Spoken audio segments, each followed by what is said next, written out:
আসসালামু আলাইকুম রহমতুল্লাহ। আমরা এর আগে প্রিপোজিশনের ব্যবহার নিয়ে একটা ভিডিও করছি। সেখানে দেখানো হয়েছিল প্রিপোজিশন কোথায় কিভাবে বসে। আজকে পরে আরেকটা ভিডিওতে আসলাম, এখানে আমরা দেখব যে প্রিপোজিশনের ব্যবহারগুলো হচ্ছে প্রশ্ন আকারে সলভ করব, যে কোথায় কোন প্রিপোজিশনটা কেন বসলো।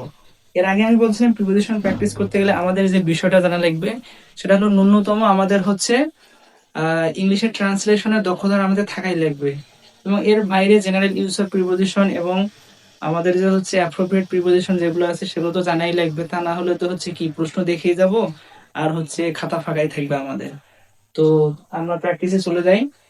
এখানে আমরা একটা প্যাসেজ দেখতে পাইতেছি, এটা এখন আমরা পড়বো যে ম্যান ইজ দ্য আর্কিটেক্ট। মানুষ হয় স্থপতি। এবারে হচ্ছে একটা আমরা পাইলাম গ্যাপ, হিজ ওন ফেট, তার নিজের ভাগ্যের। তাহলে মানুষ হচ্ছে কি স্থপতি, হিজ ওন ফেট, নিজের ভাগ্যের। তাহলে এখানে র কথাটা আসলো। আমরা এর আগে আমরা জানি যে র অথবা এর যদি কথাটা আসে তাহলে আমাদের প্রিপোজিশন ব্যবহার করা লাগে অফ। আমরা এখানে অফ ব্যবহার করলাম, এটা হচ্ছে জেনারেল ইউজ অফ প্রিপোজিশন। তাহলে man is the architect of his own fate, তাহলে প্রথমটা আমরা পাইলাম। এবার পরে আসি। এরপর হচ্ছে if he makes a proper division, যদি সে কি তৈরি করে আ প্রপার ডিভিশন, সঠিক বিভাজন, হচ্ছে কি time time and does his duties accordingly, এবং তার হচ্ছে দায়িত্ব অনুসারে যদি কাজ করে। তাহলে এখানে হচ্ছে সময়ের হচ্ছে সঠিক বিভাজনের, আর হচ্ছে তার নিজের দায়িত্ব অনুসারে যদি কাজ করে। তাহলে এখানেও হচ্ছে আমাদের র কথাটা আসলো। তাহলে সময়ের সঠিক বিভাজন, প্রপার ডিভিশন, সময়ের সঠিক বিভাজন, এখানে র কথাটা আমরা পাইলাম। তাহলে এখানেও আমরা প্রিপোজিশন অফ ব্যবহার করব। এটা গেল।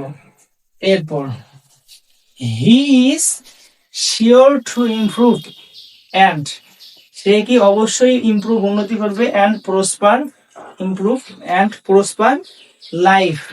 তো এইখানে হচ্ছে কি এটা হচ্ছে আমাদের অ্যাপ্রোপ্রিয়েট প্রিপোজিশনও ধরা যায়, অথবা এমনিতে আমরা যে হচ্ছে ইংলিশ পড়তে পড়তে অভ্যস্ত হলেই কিছু কিছু শব্দ আছে, এই শব্দগুলো আমাদের অটোমেটিক মাথায় চলে আসে। এখানে হচ্ছে প্রসপার ইন লাইফ, এটা এমনিতে একটা একটা হচ্ছে দুধের শিশুও হচ্ছে এটা বলতে পারবে। আর এমনিতে হচ্ছে এটা আমরা সবাই জানি প্রসপার ইন লাইফ। বাট কিন্তু if he does not do it, যদি সে এটি না করে, হি ইজ শিওর টু রিপিটেন্ট, সে হচ্ছে কি অবশ্যই কি তার হচ্ছে খারাপ অবস্থা হয়ে যাবে। আমরা দেখি না, এটাতে তো কোনো ব্যবহার নাই। এরপরে আসে দেন হি, তারপর সে will be bound to drag a miserable life. ওই যে কি সঠিক সময় ব্যবহার না করলে তার লাইফটা হচ্ছে কি ম্যাসাকার হয়ে যাবে, miserable. To spoil time is suicidal for, oh sorry এখানে আমার ভুল হয়ে গেছে একটা। তো এখানে অ্যান্সারটা অটোমেটিক চলে আসছে। এইখানে হচ্ছে আমাদের ফর হবে, যেহেতু এটা অ্যান্সারটা আগেই চলে আসছে, এটা বলে দিয়ে এখন ব্যাখ্যাটা করে দিতেছি। To spoil time is suicidal for a person, যা হচ্ছে এরকম যে এটা হচ্ছে একটা প্রবাদ বাক্যের মতো বলা যায় যে সময় অপচয় করা আত্মহত্যার সমান। সময় অপচয় করা আত্মহত্যার সমান, সুইসাইডাল ফর আ পারসন, এখন মানুষের জন্য কি, এখন মানুষের জন্য আত্মহত্যার সমান। তাহলে মানুষের জন্য ফর আ পারসন, মানুষের জন্য, তাহলে জন্য থাকলে প্রিপোজিশনের বাংলা যে জন্য, ফর মানে জন্য, এখানে ফর বসলো, গেল ওটা।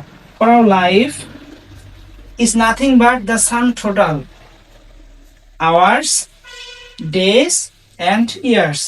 তো এখানে হচ্ছে তোমার ঘন্টার কথা বললো, দিনের কথা বললো, তারপর বছরের কথা বললো, আবার এখানে টোটাল কতটা আছে। তো সমষ্টি বুঝাইলে টোটালের পর না অফ বসে, অফ, যে সাম টোটাল যোগের সমষ্টি, যে হচ্ছে সময়ের সমষ্টি।